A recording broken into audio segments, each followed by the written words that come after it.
오늘 제목이 글로벌 위안부 운동인데요. 사실은 글로벌 위안부 운동을 제가 다 커버할 수 없고, 오늘 제 강의가 한 40분, 45분 될 텐데, 저는 그 글로벌하게 운동을 하기 위해서 첫 번째 발을 내디딘 미국의 이야기를 하려고 합니다. 미국에서의 위안부 운동.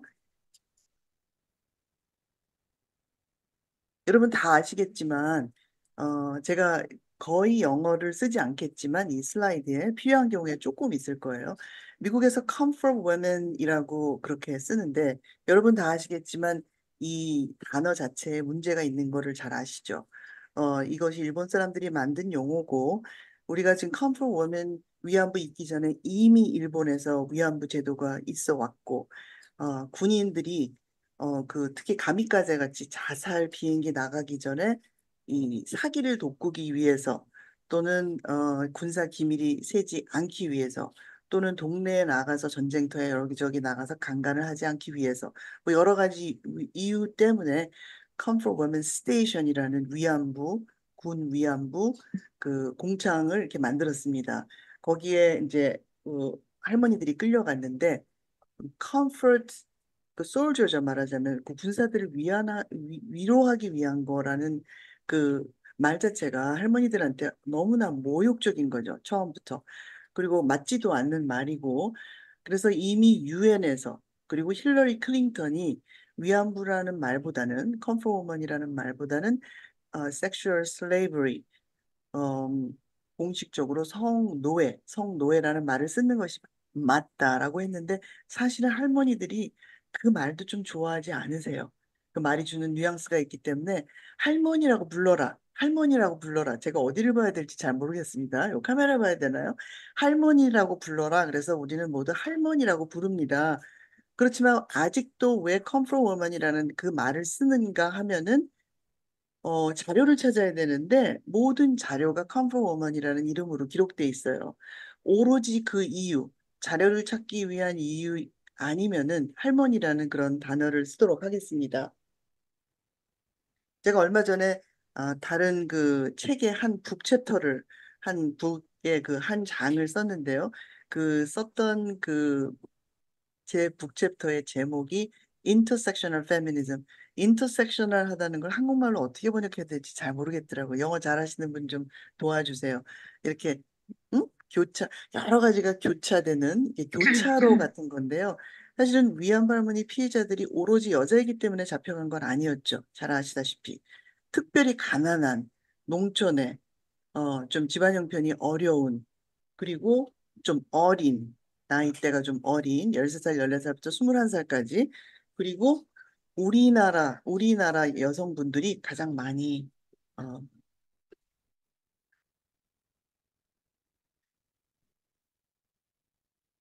우리나라 여성분들이 가장 많이 잡혀갔습니다. 일본 Japanese Comfort Woman도 있었어요. 그랬는데 일본 Japanese Comfort Woman은 좀 더 편안한 위치에서 뭐 관리자로 간다든가 좀 더 나은 대우를 받았다든가 이렇죠. 그래서 이런 모든 면에서 굉장히 불리한 위치에서 아주 험악한 위치에서 가게 됐고 위안부 그러면 생각나는 중요한 키워드들이 제가 여기 이제 위안부 운동 그 전문가가 한 분 오셨어요. 우리 은미 선생님께서 오셔가지고 제가 혹시 틀리게 얘기한 게 있으면 항상 고쳐주시기 바랍니다. 김학순 첫 번째로 이것을 증언하신 분, 김학순 할머니 다 아시는, 그러나 그보다 먼저 몇 년 전에 배봉기 할머니가 일본에 있으셨어요. 근데 이분이 왜 유명해지지 못했냐면 일단 한국으로 못 돌아오셨어요. 배봉기 할머니는. 배봉기 할머니가 그 많은 위안부 할머니들이 글을 읽거나 쓸 줄 모르시기 때문에 이분이 오키나와에서 위안부 생활을 청산하고 한국으로 돌아가야 되는데 아무 신분이 안 돼 있는 거예요. 지금으로 말하자면 여권 비자가 아무것도 없이 불황아처럼 일본에 있는 거죠. 그래서 일본에서 할머니가 과거에 위안부였다라는 거를 신고를 해야 되는데 그거를 도와주신 분들이 하필이면 조총련 분들이라 이 배봉기 할머니는 그때부터 그 딱지가 딱 붙어져서 한국에 못 들어올 수밖에 없는 형편이 되셨던 거죠. 위안부 그 운동으로서 이것을 운동으로서 좀 우리가 이거를 샅샅이 파헤치고 할머니들의 권리를 찾아드려야 되겠다라고 처음 작정하신 두 분, 윤효정, 이효재, 유화자대학교 교수여셨고 특별히 주변에 내 친구들이 잡혀가는 거를 보신 분들이세요. 그러나 이분들이 안 잡혀갔던 이유는 생각하시겠지만 그 당시에 벌써 여자로서 대학을 갈 정도면 집안이 좀 윤택했다는 거였죠. 그래서 계급적으로 피할 수 있었어요. 그것을 다른 곳으로 움직여서 피할 수 있었기 때문에 거기에 대한 책임감으로 윤종호 이분이 배봉기 할머니를 일본에 가서 만나고 그 리포트를 처음 위안부 문제를 들고 나온 곳은 우리나라에 기생관광이라고 있었어요. 일본 사람들이 우리나라에 복목으로 오고 여자를 취하려고 왔습니다. 아주 굉장히 그런 역사가 뭐 이렇게 이어지고 있었는데 그것을 좀 비난하기 위한 학회가 있었어요. 제주도에서. 그때 처음으로 윤종호 교수님이 배봉기 할머니하고 인터뷰한 거를 공개하면서 위안부 문제가 수면에 떠오르기 시작했습니다. 그다음에 중요한 인물은 누구냐면 일본 사람으로서 요시미 요시아키. 요시미 요시아키는 김학순 할머니의 증언을 보셨어요. 보시고서 책임감을 느끼고 일본 학자로서 막 이렇게 아카이브를 찾아서 그 중요한 자료들을 다 찾아내서 책으로 썼죠. 일본 학자들이 가장 많이 도와줬어요, 사실은. 일본 학자들, 일본 여성 학자들, 일본 기자들, 양심 있는 일본인들이 왜냐면은 그분들은 그거를 찾기가 쉬우니까요. 그 나라에 있으시면서 그 나라 민족으로서. 그래서 이분이 만든 책이 위안부 운동에서는 굉장히 중요한 세미널북, 정말 시가 되는 그런 책을 쓰셨습니다. 잘 아시겠지만 미투 운동의 선구자.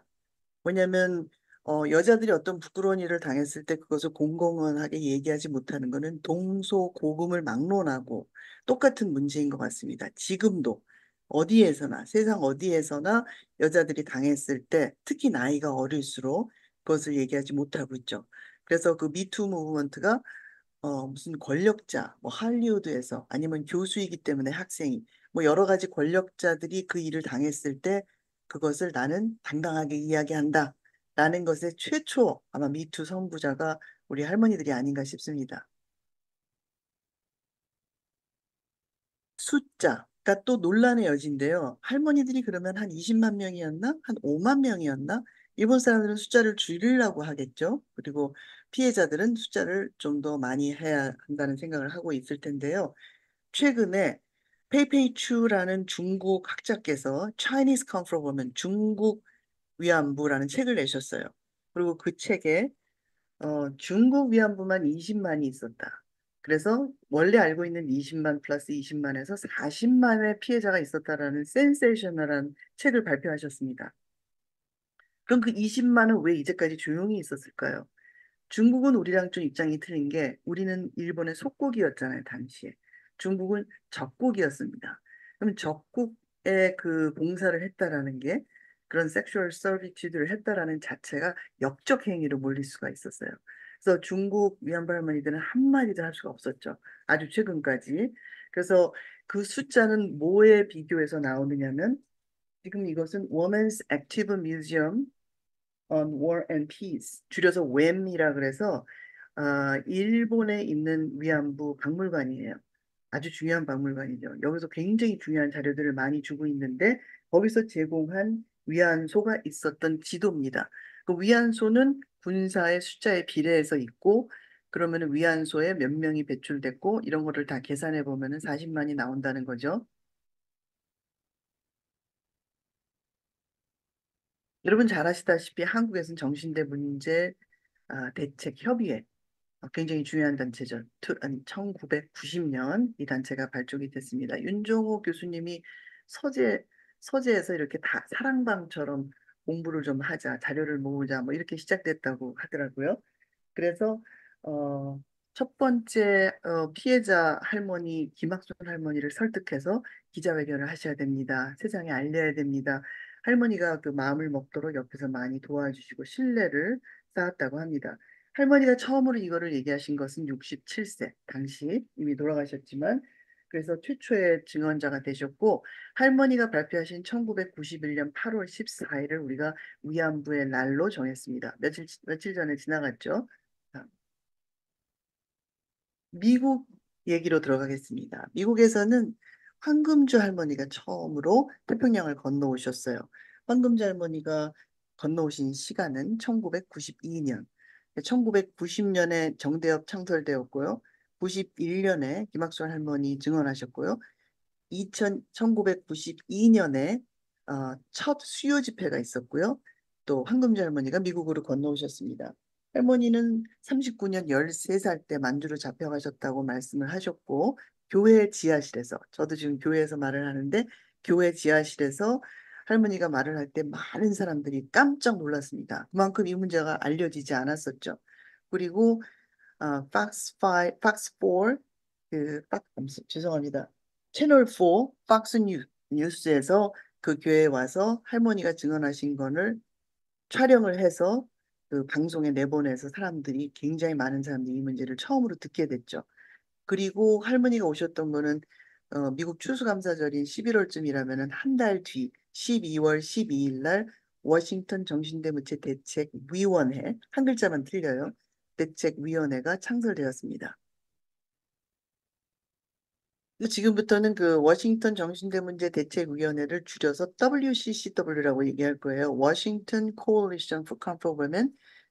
이 단체에서 했던 지금까지 우리가 작년에 30회를 맞이했는데 모든 일들을 좀 간단히 정리를 하자면 풀뿌리 운동과 입법, 위안부 기린비 건립, 교육에 관한 거, 위안부 전시, 자료 모음 이렇게 5가지 순서대로 한 가지씩 말씀을 드리겠습니다. 이것은 저희 미션 스테이트먼트인데요. 그 미국 내무부의 Department of State에 등록된 정식으로 등록된 비영리 기관입니다.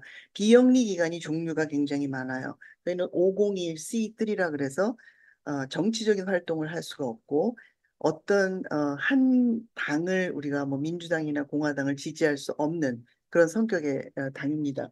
저희가 미션 스테이트먼트를 3번을 이렇게 개정했는데요. 제가 회장으로 있었던 1915년부터 1922년 사이에만 2번 개정을 했습니다. 그래서 파이널 마지막 한 것이 이것인데요. 첫 번째는 할머니들께 공식 사과와 배상이 키워드입니다. 이제까지 정대협과 우리가 발맞춰서 똑같은 이야기를 하고 있었죠. 2번째 문단에서는 모든 종류의 성범죄를 예방할 길을 찾는다. 약간 그 영역을 확대해서 모든 성범죄를 예방한다는 것을 위해서 저희가 다른 단체들과 협력한다. 이것이 저희 미션 스테이트먼트였습니다. 풀뿌리 운동과 입법. 세상에는 3가지 종류의 사람이 있다고 하죠. 남자, 여자, 아줌마. 저희는 정대위는 분명히 아줌마 집단이었어요. 아줌마가 중축이 된 그 집단들이 아줌마들이 굉장히 무섭죠. 그래서 막 더 무서우라고 소복같이 하얀 옷을 입고 막 화이트 하우스 백악관 앞에서 막 법무부 앞에서 국회 앞에서 이렇게 막 데모를 엄청 해댔습니다. 위의 것은 1993년과 1994년의 데모 사진이고 많은 책들에서 이것을 책 표지로 하기 위해서 저희한테 저작권을 요청하는 그런 중요한 사진입니다. 특별히 오른쪽 거. 여기에 보면은 저 잘못 보이는 중간에 있는 분이 그 초대 회장님이신 이동우 회장님, 그리고 초대 그 임원들 사진이 있고요. 우리가 그 하얀 한복을 어떤 때 입어요? 뭐 물론 요즘에는 검정을 입지만 약간 소복 같은 느낌? 그래서 이렇게 우리에게 그 어떤 원과 한이 있다라는 것을 표현하는 방법으로 그렇게 했겠죠. 아래 것은 제가 회장으로 있었던 2015년에 제가 일복이 많아서 제가 회장으로 있는 동안 정말 많은 일들이 있었어요. 정말 사건 사고가 많았는데 그 당시 그 수상이 와서 그 국회에서 연설을 할 때 저희가 정말 큰 그 데모를 기획했습니다. 4월 24하고 25일 2015년 워싱턴 포스트지에도 일면 광고를 했고 그 다음에 전국에 있는 한인들이 모여서 이틀 동안 데모를 했습니다. 다음. 보통 매번 하는 수요 집회는 저희는 그렇게 하기는 좀 힘들었어요. 그 일본 대사관까지 가는 거가 뭐 여기서 한 청주거리, 서울에서 청주거리를 그렇게 사람들이 많이 모일 수 없기 때문에 저희는 뭐 어떤 사건이 있거나 할머니가 방문하셨거나 아니면 뭐 그 방금 저처럼 뭐 수상이나 뭐 누가 왔거나 뭐 이럴 때 주로 모여서 하는데 이 정대위가 수요 집회를 하면서 기본적으로 하는 7가지 주장이 여기 있습니다. 뭐 인정하고 사과하고 뭐 진실규명 저희도 여기에 발맞춰서 똑같이 그것들을 하고 있습니다. 사과가 중요하죠. 그럼 제가 어디든지 제가 그 위안부 컨퍼런스 보면 전도사라고 저 스스로 생각하는데 어디든지 불러주면 산골이라도 예 어디라도 가는데 뭐 국민학교 고등학교 어디라도 가는데 그 제 강의가 끝나면 항상 물어보는 질문이 변치 않고 "사과했다고 들었는데요. 사과했는데." 이거예요. 사과 분명히 했는데 한 번은 고노 스테이먼트라고 해서 93 년에 했고 한 번은 무라야미 이거 다 수상들이에요. 미국은 영국처럼 왕이 있고 수상이 실질적인 일들은 하죠. 그러나 이 사람들이 뭐 깊은 애도의 뜻을 포한다. 깊은 반성의 뜻을 표한다. 할머니들 그 아픔에 정말 몸서리치게 마음이 아프다. 아무리 얘기해도 그거는 개인적인 표현입니다. 개인적인 자기들의 감정의 표현입니다.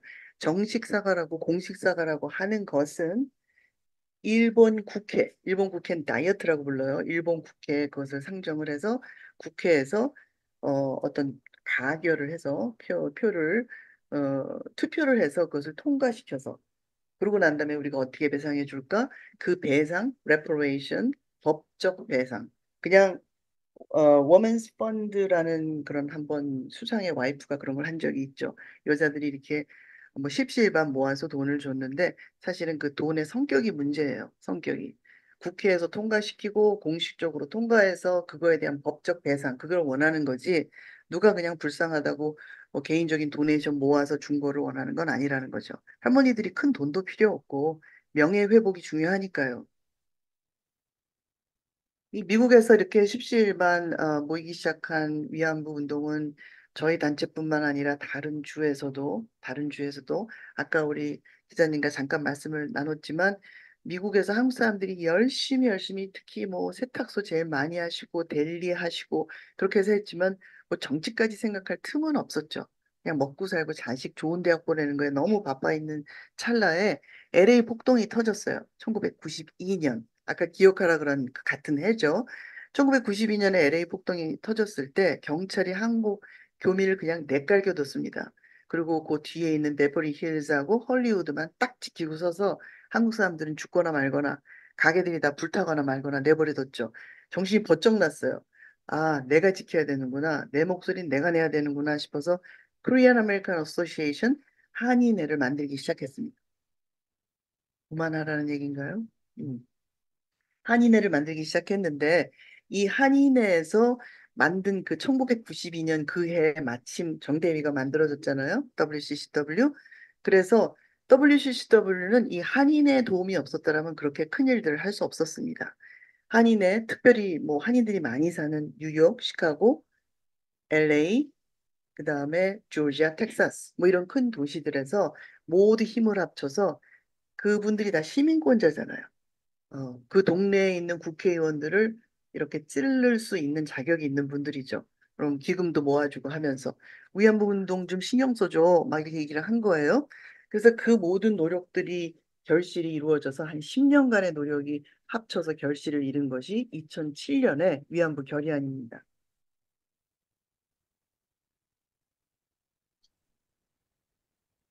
레인 에반스라는 아주 중요한 인물이 있어요. 숨은 공로자. 이분이 거의 처음 그 위안부 운동을 국회에 이렇게 상정을 하는데 그 인트로듀스 한다 그러는데 그 문제를 법안을 이렇게 상정하는 사람이 필요해요. 상정을 하면 그걸 갖고 투표들을 하는 거죠. 레인 에반스가 더 힐이라는 그 국회 안에 있는 신문이에요. 거기에 이제 이 문제를 처음으로 얘기를 했습니다. 사실은 굉장히 역사가 깊어요. 제가 여기 선물로 드리고 갈 이 Come from Women, A Movement for Justice, Women's Right in the United States 이 책에 이제까지 나온 모든 결의안들에 대한 요약이 들어 있습니다. 맨 처음에는 위안부라는 말을 쓰지는 않았어요. 그러나 강간, 뭐 성범죄 이런 말들이 처음으로 미국 국회에 나오기 시작했죠. 그 말은 미국 국회도 이때까지는 그런 문제에 아주 무지했어요. 아주 무지했어요. 물론 믿거나 말거나 아직도 일본은 강간죄라는 게 없습니다. 강간죄. 강간죄를 처벌하지를 않아요. 전 세계가 거의 지금 전 세계가 강간죄라는 게 있는데 그래서 여기 보시면 H.CONRES가 H는 house, 국회죠. 그다음에 CON은 concurrent의 약자, concurrent, House Concurrent Resolution. 그래서 HCONRES라는 건 뭐냐면 상원과 하원이 다 이거를 통과해야지만이 이 법안이 통과될 수 있다는 거죠. 그리고 여기 RD는 R은 Republic, D는 Democrats, 그다음에 CA는 캘리포니아의 약자, 뭐 일리노이의 약자, 네 이렇게 알아보기 쉬우라고 했습니다.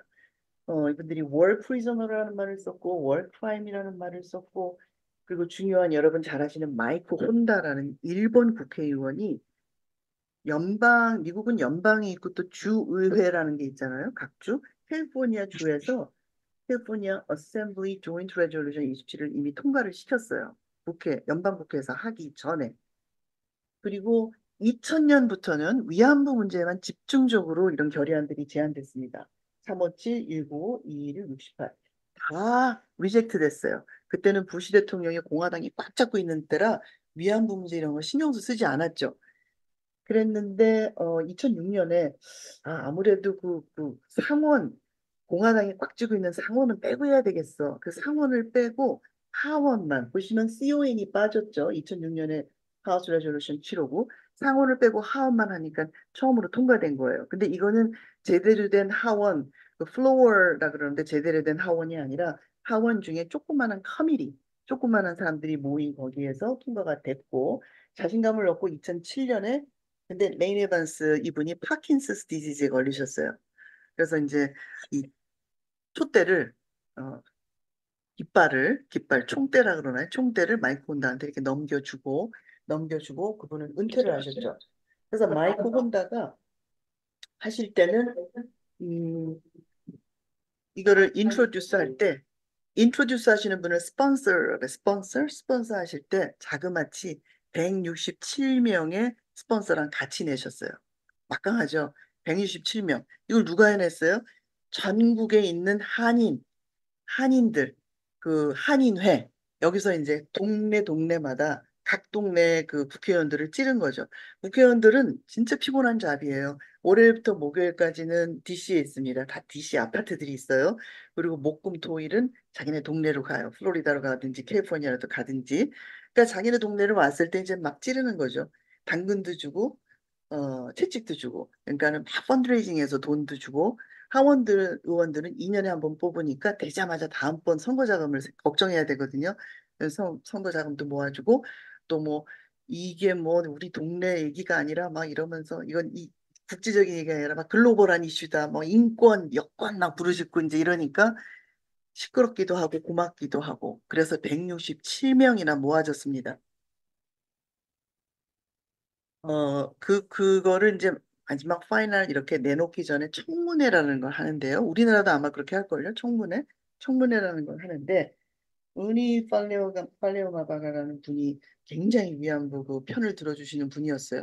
그래서 이분이 사회를 보고, 할머니 김군자, 이용수, 얀로보 했는 할머니들이 증인으로 오셨고, 마이크 혼다도 말씀하셨고 또 그 위안부를 그 결의안을 이렇게 직접 쓰신 분이 있으세요. 민디 코틀러라고 이제 그분도 한 말씀 하셨고 또 당시 정대위 회장이셨던 수옥자 회장님도 한 말씀 하셨고 이제 이렇게 통과를 어, 만장일치로 통과를 하게 되었습니다.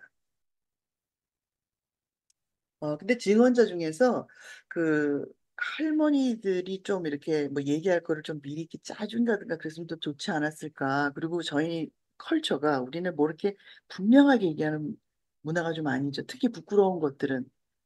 그거를 뭐 어떤 일이 있었어 이렇게 할머니들이 정확하게 얘기할 수 있는 그런 문화가 저희는 아니잖아요.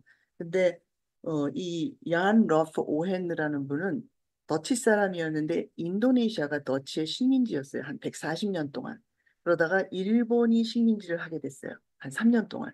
그 당시에 잡혀간 거죠. 거기 살다가 어영부영 있다가 잡혀가게 된 거예요. 그 다음에 이제 호주에 살게 됐지만 이분 캐톨릭이고 영어를 쓰시고 이분이 아주 낱낱이 자세하게 증언을 해주셨어요. 무슨 일이 있었는지.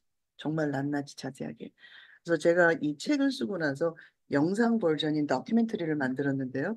거기에서 자세하게 들으실 수 있습니다.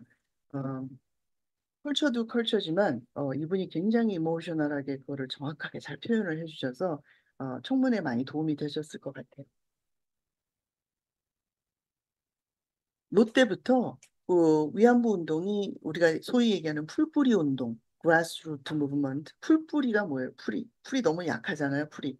근데 어, 누구의 시인이죠? 바람보다 먼저 누고 바람보다 먼저 일어난다. 뭐 그 풀은 꺾이지도 않고 부러지지도 않고 약간 하나. 그래서 이제 풀뿌리 운동이라는 말이 생겨난 거. 미국에서도 마찬가지 그라스루트 무브먼트의 원조가 아니면 최초의 성공적인 사례가 이 위안부 결의안 통과한 겁니다. 시간 되게 빨리 가네요. 빨리 해야 되는데. 그래서 여기 보시면 낸시 이게 뭐죠? 여기 가운데 응? 낸시 펠로시 지금 좀 할머니 돼가지고 이제 더 이상 큰 저기 뭐 대통령 될 줄 알았는데 전혀 좀 은퇴하시는 모드긴 하지만 낸시 펠로시가 우리 정말 많이 도와줬어요.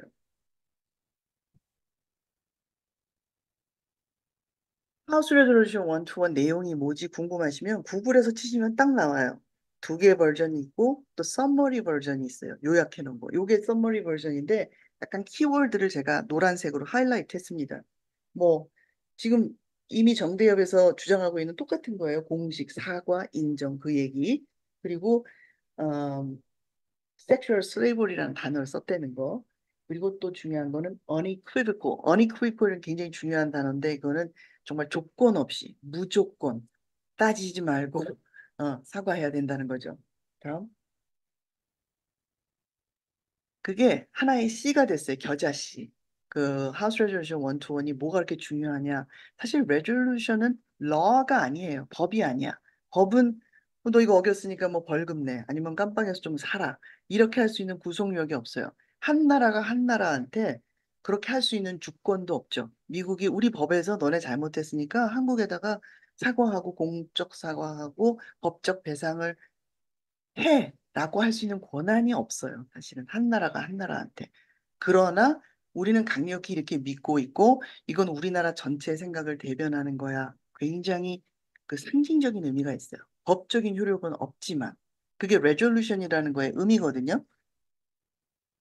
레졸루션 121이 한 번 통과되자마자 미친 듯이 주단위, 시단위, 뭐 도단위 다른 나라 계속 레졸루션을 맞아 맞아 나도 동의 나도 동의 나도 손을 드는 거죠. 맨 마지막에 있는 메릴랜드 세네트 하우스 레졸루션 그 메릴랜드 주 의회에서 할 때는 이미 그게 2015년이었던 것 같은데 할머니들이 너무 연로하셔서 아무도 비행기를 타실 수가 없어서 제가 할머니를 대신해서 그 증언자의 자리에 섰었습니다. 통과됐습니다. 아까 잠깐 말씀드린 그 미국 법무부에서 그 디렉터로 있었던 일라이 로젠바움이라는 사람이 본인이 주이시고 유태인이고 나치 전범자들을 막 찾아서 헤매는 이런 작업을 할 때 그 WCCW 선배님들이 가셔서 그만큼 끔찍한 일이 여기 또 있다네. 그게 바로 위안부 문제라고 막 얘기를 열심히 하시고 자료도 모아주시고 이용수 할머니 직접 가셔서 이게 뭐 테리토리얼한 건 아니지만 할머니들이 다 어떤 단체가 이렇게 좀 도와드리고 있으시니까 이용수 할머니는 아무 단체에도 속하지 않고 혼자 있으시고 뭐 개인 변호사 놓고 하시니까 외국에 있는 저희 단체들한테는 굉장히 모시기 쉬운 분이셨어요.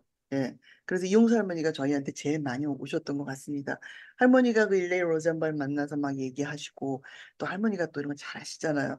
그래가지고 결국 몇 년간의 노력 끝에 법무부에서 이런 전 세계에다가 그 기자회견을 했어요. 미국에는 워치리스트라는 게 있어요. 미국의 끔찍한 범죄를 저지르는 사람들은 이 땅에 절대로 못 들어와. 블랙리스트에 올라가는 거죠. 그래서 그 위안부 그 모집에 소집에 또는 그 위안소 경영에 관련됐던 전범자들을 17명을 뽑아내서 그 사람들이 미국에는 살지 않지만 일본에 살고 있더라. 아직까지 이때는 이 사람들은 절대로 이 미국에 들어올 수 없다. 그렇게 딱 인을 쳐버렸어요. 굉장히 중요한 사건이죠. 근데 뭐 결의안 그래봐야 누가 뭐 알아주나요? 그게 어디 그 도서관에 있는데 뭐 영어를 그 찾아서 그 찾아가지고 뭐 웹사이트에서 이렇게 보는 것도 아니고 사실은 기린비가 그 위안부의 그 같은 내용인데 메시지는 같은데 그 가지고 물리적인 존재감 때문에 그 현현성 때문에 그리고 공공 장소에 있다라는 그 위치성 때문에 굉장히 파워풀한 도구가 됩니다. 이 기린비라는 것이 기린비는 교육적인 효과뿐이 아니라 운동가들한테도 이렇게 응집을 할 수 있는 이상한 파워가 있어요. 사람들이 절대 안 모인다가도 뭐 기린비 한다 그러면 쫙 모여요. 어느 동네나. 제가 여기도 또 저 소녀상 얘기를 들었는데 아직 기린비가 기가 막힌 파워가 있습니다. 첫 번째 기린비 자체가 방금 말씀드린 결의안을 기념하기 위해서 결의안 3주년 기념식에 뉴욕에 있는 팰리사이드 팟 아주 조그만한 그냥 돌 이렇게 이거 하나 이렇게 세워졌는데도 뭐 일본에서 난리가 났고 미국에 제가 아는 한 지금까지 15개 메모리얼이 있습니다. 15개 중에서 5개는 소녀상, 나머지는 이런 스톤 슬랩. 저희도 뭐 소녀상을 하고 싶었고 아니면 더 근사한 어떤 메모리얼을 하고 싶었는데 저희 단체에서 만든 이 메모리얼은 유일하게 정부 청사 안에 있습니다. 버지니아 페어팩스 정부 청사 안에 있고 이 바로 옆에 9/11 여러분 아시죠? 9/11 쌍둥이 빌딩이 이렇게 무너진 그 기린비가 아주 조그만한 돌인데 이거보다 안 크면 좋겠어. 너무 의자자해서 9/11이 이렇게 좀 왜소해 보이지 않으면 좋겠어. 그래서 너무 아쉬운 거예요. 저희는 뭔가를 이렇게 좀 세우고 싶은데. 그래서 그러면 의자라도 좀 갖다 놓으면 안 되니. 그래서 나비 의자를 옆에다가 이렇게 2개를 놓게 됐죠. 할머니들 상징이 나비인 건 아시죠? 제가 의도해서 오늘도 이렇게 나비가 막 있는 옷을 입고 왔습니다. 그래서 다음. 잠깐 전으로 다시 한번 돌아가 주세요. 한 가지 얘기만 할게요. 이 기린비 얼마나 중요하냐면 제가 사실 박사 논문을 이 저 공공 조각에 대해서 썼습니다. 퍼블릭 스컬프처에 대해서. 사람들이 이것을 보고 이렇게 그 심퍼타이즈 한다 그러죠. 감정 공감하는 거. 제가 이 언베일링 세레모니 이거 테이프 커팅하는 그 기념식을 하던 날 모든 사람들이 다 가고 혹시 거기 뭐 빠트린 물건 없나 이렇게 갔더니 가위 테이프 커팅하는 가위가 하나 떨어져 있고 어떤 여자분이 거기 이 나비 의자에 앉아서 울고 계셨어요. 그래서 어떤 분인가 봤더니 이때 제일 많이 왔던 기자분들이 일본 기자분들이 오셨거든요. 그 일본 기자 중에 한 분 여자분이었는데 할머니 얘기를 듣고 이렇게 하면서 자기가 어렸을 때 굉장히 예쁘게 생기신 분이었는데 자기가 어렸을 때 그 성적으로 당했던 걸 생각하게 했다고. 그걸 자기가 너무 수치스럽고 창피해서 꾹꾹 눌러놨는데 그걸 생각나게 해서 지금 이렇게 눈물이 나오고 좀 이렇게 그것이 해소가 되는 듯한 그 한이 해소가 되는 듯한 그것이 바로 이 위안부의 기린비의 목적입니다.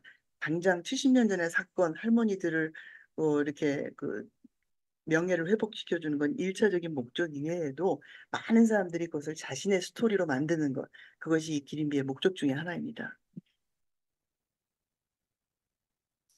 그 수요 집회 대단하죠. 기네스북에 오를 정도로 가장 긴 한 가지 문제를 가지고 가장 길게 한 그 집회인데 천차를 맞이할 때 김석영, 김은상 두 부부 조각가한테 이 소녀상을 의뢰를 했어요.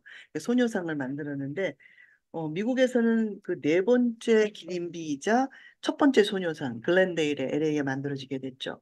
난리가 났어요. 이 LA 이거는 또 제가 하나 다른 한 북챕터를 쓸 정도로 굉장히 법적 논란까지 가고 정말 정말 일본 사람들이 소녀상을 특별히 싫어합니다. 제가 일본 그 대사관에서 참사 정도 되는 사람이 저를 계속 관리하는 사람이 있는데요. 그 사람한테 내가 물었어요. 왜 특별히 소녀상을 싫어하느냐고. 왜 이렇게 소녀상을 특별히 싫어하느냐고. 근데 답을 못했어요. 그리고 자기네끼리 가서 뭐 의논해갖고 긴 이메일이 왔는데, 김석영, 김은상 그 조각가님들 그 표현에 의하면은 불편해서 너무 정나라해서 너무 어린 소녀를 한국 소녀를 그것도 한복을 입고 있고 어린 소녀를 그거를 직시하고 싶지 않은 역사적인 사실을 드러내는 것이 싫어서. 그러면 그 조각가님들의 말씀이 그렇게 불편하게 하는 것이 당신네들의 뜻이었다고, 목적이었다고 얘기를 합니다. 뭐 의미는 여러분 다 아시니까 스킵할 거지만 뭐 뒤에 원래는 할머니로 하려고 그러다가 소녀로 하고 뒤에 뭐 할머니 그림자가 있다든가 주먹을 움켜쥐고 있다든가 특히 옆에 있는 의자는 누구든지 그 이 이슈에 공감하시는 분이 앉기를 원한다든가 뭐 이런 거. 소녀상이 그 벤달리즘이라 그러죠. 벤달리즘. 음, 한국말로 뭐라 그럴까요? 벤달리즘. 응? 단단한다고. 그 하여간 기물 파괴죠, 기물 파괴. 예, 뭐 아니면 문화재 파괴, 예술 파괴. 그래서 이 소녀상이 정말 수모를 많이 겪었어요. 뭐 여기도 마찬가지죠. 그리고 그 미국에 있는 몇 개 소녀상도 마찬가지고 정말 수모를 많이 겪었고 일본에서는 소녀상을 이렇게 굉장히 안 좋게 막 매춘부 같이 이렇게 해가지고 막 굉장히 수치스러운 모습으로 막 판매까지 하고 음, 이제 왼쪽에 있는 게 이제 저희가 이제 두 번째 소녀상, 저희 동네에서는 두 번째 메모리얼이죠. 하나 페어팩스 정부청사에 있고 두 번째는 이렇게 소녀상을 만들어서 저희는 그 굉장히 여러 단체가 그 협업을 해서 이거를 했고요.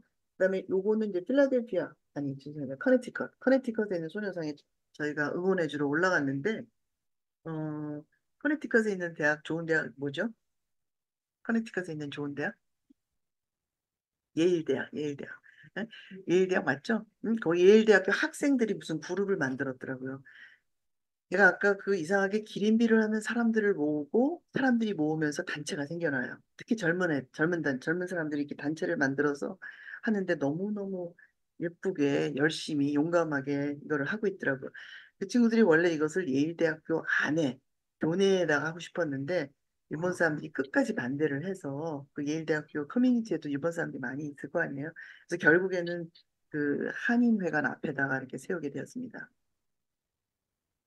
세 번째, 교육과 출판인데, 첫 번째 우리 단체에서 만든 책이 할머니들을 이렇게 다 육성으로 인터뷰를 해서 비디오도 만들고 책으로도 만들었어요. 그 책을 가지고 Come for Women Speak라는 책을 만들었고, 또 첫 번째 아카데믹 컨퍼런스를 조지타운 대학에서 바니오 교수님하고 마그레트 스테츠 두 분 다 조지타운 교수님들이셨는데 아주 성공적으로 첫 번째 그 학술 컨퍼런스를 하면서 그 컨퍼런스 내용을 책으로 만든 것이 할머니들의 유산, 할머니들의 유산. 유산이라는 게 꼭 돈이나 직분이 아니라 이 정신력, 인내력, 용기, 이분들이 다 운동가가 되셨잖아요. 근데 이런 모든 것들 이 책에 담겨 있습니다. 그리고 제가 있는 동안에 이제 인턴십 활동을 정말 많이 했는데 정말 학생들한테 뭐 컨퍼런스도 하고 영화제도 하고 여러 가지를 하면서 학생들한테 책을 쓰게 했어요. 그 나라 내셔널 아카이브라는 데 가서 이제 뭐 연구를 해서 책을 쓰게 했는데 새로운 시각이죠. 컨퍼런 보면 뉴 퍼스펙티브. 글은 못 쓰지만 생각은 프레시했어요. 학생들이 아주 좋은 생각들, 깜찍한 생각들을 특히 이제 어, 제가 지금 생각이 안 나는데 뭐 그 미국의 드라마 있어요. 만화에서 그 아주 막 여자를 막 쉽게 강간하고 막 너무 이렇게 나오는 그런 컬처를 비난하면서 펌프가 뭔가 연결시켜서 쓴 논문도 있고 학생들의 그 각자 생각대로 또 어떤 학생은 그 이 메모리아라고 결의안의 관계 뭐 이런 거를 또 자세하게 한 학생도 있고 그렇게 이 책은 그 구입할 수 있습니다. 지금도. 어, 제가 이제 좀 학교에 있다 보니까, 학교에서 행사를 많이 했는데요. 저희는 그런 공간이 없으니까. 그럼 학교마다 또는 우리랑 같이 일을 하게 되는 그 디파트먼트, 그 학과마다 그 특성이 있잖아요. 근데 거기에 맞추어서 어떤 행사들을 하는 거죠. 예를 들면, 그 서런 메토디스트 유니버시티라는 곳에 미국의 인권학과라는 게 있어요. 인권학과. 디파트먼트 오브 휴먼 라이트. 그 디파트먼트는 아닙니다. 죄송합니다. 프로그램. 휴먼 라이트 프로그램이 미국의 전체 7개밖에 없는데 그 중에 하나예요. 이분들이 컴포워먼에 꽂히셨어요. 그래서 제가 두 번이나 초대돼서 갔는데 지난번에 상영하러 갔었고 할머니도 또 오시게 해서 이옥선 할머니 직원도 하시고 또 뉴욕에 보면은 존 J. College of Criminal Justice라는 그런 학교가 있어요. 거기서 어, 전시하고 컨퍼런스를 같이 동시에 하면 굉장히 좋은데 지적으로 이해하고 감성적으로 느끼고 근데 처음에는 리젝트 됐어요. 제가 많은 프로포즈를 쓰면은 그중에서 정말 정말 오래오래 거절되다가 겨우 하나 되는 거예요. 근데 처음에 컴포 보면이 거절됐어요. 그런데 collateral damage, 그건 부수적인 손상. 사실 여자들은 남자들이 전쟁하지 여자들이 전쟁 일으킨 거는 저기 남미의 아마조네스 이외에는 여자들은 전쟁을 잘 안 일으키는 걸로 알고 있어요. 모든 전쟁은 남자들이 일으킨다. 죄송합니다. 뭐 제가 섹시스트는 아니고 근데 그 여자들이나 아이들이 제일 당하죠. 그냥 가만히 있다가 당하잖아요. 그래서 그런 주제로 위안부를 가장 많은 포션을 차지하지만 뭐 르메 저기 뭐야 크메르 후르 케이스 베트남 케이스 뭐 다른 나라 케이스들도 좀 이렇게 해갖고 했더니 어, 뽑혔어요. 프로포절에 거절당했던 것이 조금 각색해서 냈는데 뭐 이런 것들. 그래서 이 두 분을 가면서 결국 텍사스에 위안부 단체가 생겨났어요. 너무 감사하게도 굉장히 그 훌륭하신 분이 이 단체를 리드하고 그 단체 이름을 Unforgotten Butterflies, 잊혀지지 않은 나비. 그래서 그때 당시에 이제 이옥손 할머니하고 강인출 할머니 두 분이 오시려고 그러다가 두 분이 막 싸우셔서 강인출 할머니 먼저 가버리셨어요. 이옥손 할머니만 계시고 제가 할머니랑 3박 4일을 같이 지내면서 정말 너무 많은 얘기를 듣고 좋은 시간을 보냈습니다. 할머니 잠깐 조 사진 제가 찍은 사진인데 할머니가 너무 예쁘시잖아요. 예.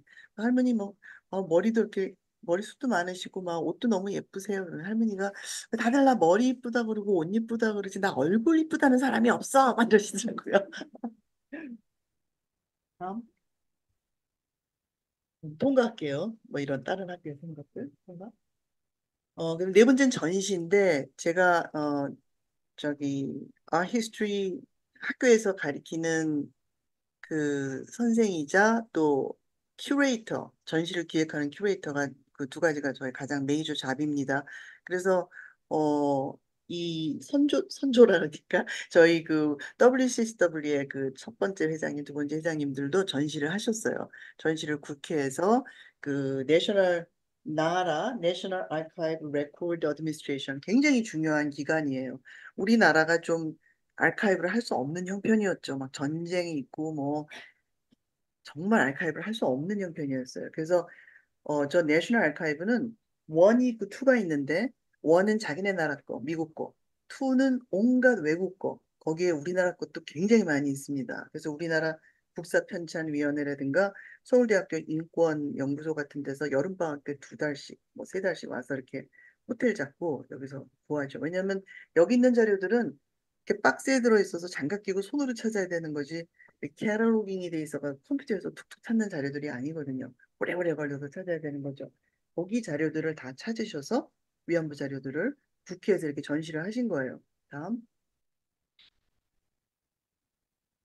그다음에 할머니들의 상처가 어떻겠어요. 뭐 우리 선생님도 책에서 잘 쓰셨지만 너무 끔찍한 거죠. 이거는 한 명만 한테만 당했어도 평생 갈 텐데. 어, 그러니까 할머니들이 이제 여러 가지 테라피를 하시는데 뭐 심어가지고 플랜트 테라피도 하시고 뭐 파트 테라피도 하신다. 그리고 뭐 이렇게 그림을 그리면서 아트 테라피를 이렇게 하시는데 PTSD라고 그러죠. Post Traumatic Stress Disorder. 그래서 그거를 이제 전문가가 오셔서 뭐 할머니들을 한번 해주신 거죠. 할머니들을 하면서 보면은 특별히 재능 있는 할머니들이 계신 거예요. 특히 이제 강일출, 강덕경, 한 세 분 정도 할머니가 아주 특별하게 재능이 있으신 거예요. 그래서 이제 특히 강인출 할머니의 이 처녀들을 이렇게 끝판에 자기네들이 후퇴할 때쯤 막 다 불태워버린 거를 보고는 유명한 귀향이라는 영화를 만들 생각을 했죠. 그러니까 할머니들 영화가 이렇게 인스퍼레이션을 준 거잖아요. 이게 역사적인 자료도 되고 다음 다음에 제가 그걸 쓴 것 같아요. 역사적인 증거도 되고 증언도 되고 공감을 유도해서 다른 작품을 만들게도 하는 그죠? 그리고 제가 나름대로 이 책의 한 북챕터를 그것에 대해서 썼는데요. 누구든지 자기의 고통스러울 과거를 얘기할 때 시간이 걸리잖아요. 처음에는 뭐 그림 그리면은 초반에는 그냥 호기고 시골길에 뭐 거니는 거, 뭐 뚝 같은 거, 엄마랑 살던 집 이런 거를 그리시더라고요, 할머니들이. 그러다가 점점 정말 표현하기 힘든 그런 거를 표현을 하시고 그 마지막 단계는 이런 거 그림들을 그리시더라고요. 사과해, 뭐 다 벌 줘야 돼, 막 이런 이제 소위 말해서 피해자에서 투사로, 피해자에서 운동가로 이렇게 변신해가는 것들이 그림 속에 나타나더라고요. 제가 그 한 챕터를, 제가 그림을 공부하는 사람이다 보니까, 다음. 크리스천 볼탄스키라는 아주 유명한 작가가 있어요. 주이시, 유태인 작가인데, 물론 이 사람은 이제 홀로코스트 작품을 많이 했죠. 그 유명한 말을 했습니다.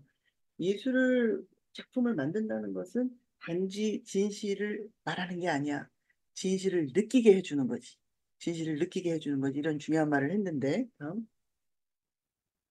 많은 작가들이 위안부 작품을 했어요. 제가 거의 2년에 한 번씩 전시를 했는데, 뭐, 이런저런 타이틀로, 아까 콜라럴 데미지, 뭐, 다른 나라 사람들, 작가들도 많이 초대해서 했고,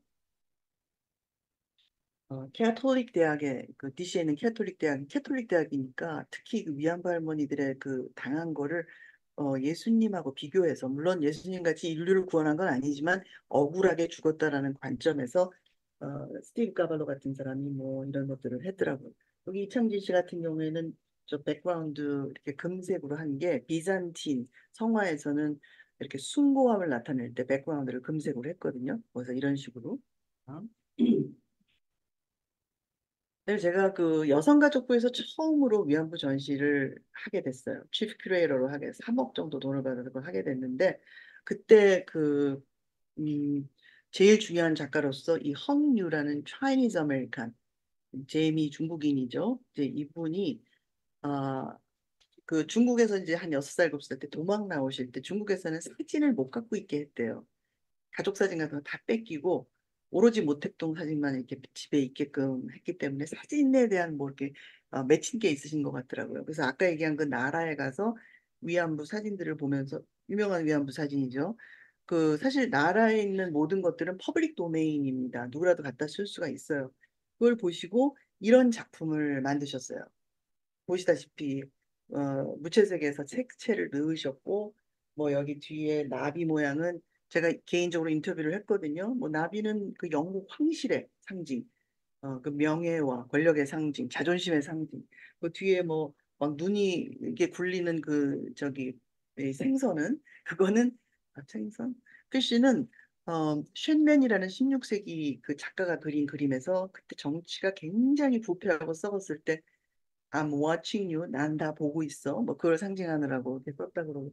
하여간 이런 것들을 다 하고 어 그 제 책 표지에도 이렇게 주셨고 이미지를 주셨고 또 우리 그 전시할 때도 그 사람을 대표하는 화랑에서 한국 가서 전시하려면 한 6만 불 내, 6만 불 내라는데 그냥 이분이 중간에서 나서서 그냥 가져오게 해주셨고 그렇게 너무너무 고마우셨던 분인데 스미소니안 미술관에서 개인전 오프닝 하러 딱 옷 입고 나오시려고 그러다가 심장마비로 돌아가셨어요. 저는 이분이 좀 더 많이 위안부 그림을 그려주길 원했는데 꽤 많이 그리셨거든요, 이미. 영화도 우리가 놓칠 수 없는 중요한 매치였습니다. 거의 매년 그 위안부 영화 상영을 했고요. 음. 극기야는 우리가 인터내셔널 필름 페스티벌을 했습니다. 국제 영화제. 그래서 위안부 영화를 만든 중국 사람, 네덜란드 사람, 미국 사람 불러서 그 국제 영화제를 했고요. 이거는 이제 뮤지컬이지만 마지막으로 거의 다 됐습니다. 저희가 이제 할머니들이 다 돌아가시는 포스트 빅팀 시대가 되죠. 할머니들 지금 분명히 우리도 다 이 세상에 없을 거고 할머니들도 없을 텐데 어떻게 그 시대를 맞이해야 되는가, 어떻게 우리가 미래를 준비해야 되는가 하는 관점에서 보면은 그 유엔 여성 차별 철폐 위원회라고 있어요. 아주 굉장히 중요한 위원회인데 일본 정부로부터 보고를 계속 일본 정부는 계속 그 한국 사람들이 얘기하는 거 그거 그런 일 절대 없어. 아무것도 없어. 아무 자료가 없어. 이런 거를 계속 보내고 어 대한민국 외무부에서 물론 부정할 수 없는 역사적 사실이라는 걸 강조하긴 했지만 근거 있는 믿을 만한 자료를 모으는 것은 강력한 진실 규명의 수단이다. 왜냐하면 일본 사람들이 어떤 일을 하기 시작했냐면요. 가짜 자료를 유포하는 거. 그래서 여기 있는 unfaithful truth, propaganda 이게 다 이제 저거를 이제 클릭하면 그 링크로 인도가 되는데 보면은 막 거짓말로 이제 오히려 거꾸로 거기다가 다 쓰죠. 뭐 아주 굉장히 잘 대우를 받은 돈을 되게 많이 받은 창녀들이고 모든 것은 거짓말이고 막 이런 것들을 하는 거예요. 그러면서 자기네들이 그 한국 사람들이 한국 사람하고 중국 사람들까지 껴서 일본을 아주 부끄럽게 만들고 일본을 망신시키려고 전쟁을 시작했다. 히스토리 월라는 말을 자기네들이 만들어냈어요. 히스토리 월. 그리고 미국 안에 물론 이제 일본하고 연결되겠지만 그런 어, 해피 사이언스니 뭐니 이런 단체들을 굉장히 많이 만들었어요. 그런 거짓말을 유포하는 단체들을. 심지어는 그 텍사스 데디라고 미국 남자 하나를 고용을 했어요. 그냥 유튜버가 돼가지고 끝도 없이 거짓말을 떠드는 거죠. 이런 거를 보면은 막 속이 뒤집어질 것 같은데 뭐 욕만 할 수도 없고 뭐 매번 댓글 달기도 그렇고 우리가 할 일은 진짜 자료를 찾아서 그거를 많이 많이 간직하고 유포하는 것이다. 음, 그 자료라는 거는 자료. 그러니까 우리가 1차 자료, 프라이머리 리소스 1차 자료, 뭐 할머니들 증언이라든가 할머니들이 손으로 쓴 일기장까지 있습니다. 그런 것들은 물론 있지만 2차 자료는 이런 책 같은 거, 뭐 미디어, 뭐 신문 같은 거 있지만 1차 자료, 2차 자료를 통해서 3차 자료까지를 생각해야 돼요.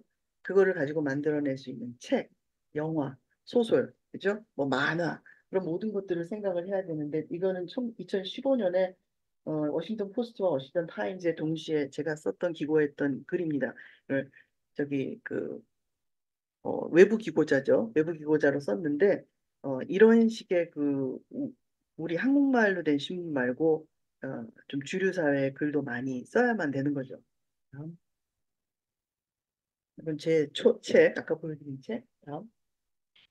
그리고 그 책도 또 사람들이 잘 안 보잖아. 이게 두꺼운 책을 누가 보겠어요? 그래서 제가 이거를 또 영화로 만들었어요. 다큐멘터리. 다큐멘터리로 만들어서 크라이 아웃이라는 영화를 만들었는데 제가 좀 약간 다큐멘터리 뭐 필름 페스티벌에 약간 내보는 조건이 이것이 유튜브나 비미오로 이렇게 퍼블릭에 돌아다니면 안 되기 때문에 한 연말 정도 되면 여러분들이 실컷 이거를 보실 수가 있습니다. 그때까지 조금만 참아주시고 제가 지금 말씀드린 내용 이 책에 있는 모든 내용이 이 영화에 압축돼서 짧게 들어가 있습니다. 한 가지, 제일 중요한 거. 지금 이 마당에 어떤 좋은 프로젝트가 있냐면 아직까지 발설할 때가 아닐지 모르겠지만 여러분 단체한테 미리 말씀을 드리자면 미국에는 국회 도서관이라는 게 있어요. 국회에 도서관이 있습니다. 거기에서 전 세계 자료를 다 모아놓죠. 가장 공신력 있고 뭐 지구가 멸망하지 않는 한 그 도서관은 항상 있죠. 네, 학교마다 무슨 도서관이 있는데 그 도서관에 뭐 이렇게 그 컴프로먼 아카이브를 만들려고 생각을 해보면 그거를 동조해준 교수가 사라지거나 죽거나 은퇴하면은 그게 있을 수 있는 가능성이 희박해요. 어디다 그 박스에다 넣어서 처박힐 가능성이 큰데 국회 도서관에 한번 캐럴로깅이 돼서 들어가면은 그냥 거기에 있는 거죠. 인류가 존재하는 한, 미국이 존재하는 한. 그런데 다행히 굉장히 오랜 세월 노력을 했는데 다행히 최근에 그것이 가능해졌어요. 그것이 가능해졌습니다. 근데 저희가 갖고 있는 자료는 영어가 좀 대부분인데 거기서 아예 컴프로머먼 섹션을 하나 따로 만들려니 최근에 6.25 전쟁 그 섹션이 만들어졌거든요. 6.25 전쟁 국회도서관 안에. 그래서 그 위안부만을 위한 거를 만들자 보니 좀 한국말 자료가 더 필요하다. 그래서 제가 정대협에 SOS를 했습니다. 정대협이랑 공조해서 한국말 자료, 영어 자료가 다 들어가는 그날까지 여러분들 많이 협조해 주시고 기도해 주시면 감사하겠습니다. 여기까지입니다.